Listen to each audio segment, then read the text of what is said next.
ভাই, কাজের কি খবর? আজকে তো কোনো কাজ পেলাম না। আপনি তো বলছেন এখানে ভালো কাজ আছে, আর কতদিন এভাবে বসে খাবো? আরে বাবা ধৈর্য ধরো, এখানে কি কাজ রাস্তায় পড়ে থাকে? এটা বিদেশ, এটা আর নিজের দেশ না। সময় হলে কাজ পেয়ে যাবা। ওকে, কিন্তু ভাই, আমার কাছে তো টাকা নাই। মা বাবা ফোন দিতেছে টাকার জন্য। চুপ কর। যখন কাজ পাবি তখন হিসাব কিতাব চুকিয়ে দিব। এখন বেশি কথা বলিস না, যা রুমে যা। আচ্ছা, ঠিক আছে ভাই।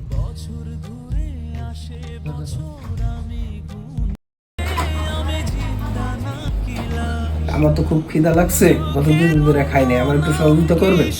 কি কস? আমি কি এই জায়গায় তোর জন্য খাবার নিয়ে বসে আছি? যতদিন কাজ নেই ততদিন খাবার নেই।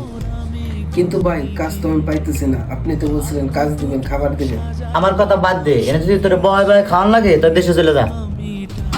এটা আপনি কি বলছেন ভাই? তাহলে আমি যাব কোথায়? তা আমি জানি না। আজ থেকে খাওয়া দাওয়া বন্ধ, এখানে থাকতে হলে কাজ করে খেতে হবে। আমি কোথায় যাব? আমার কাছে টাকা নেই, থাকার জায়গা নেই। বাবা মাকে কি বলবো?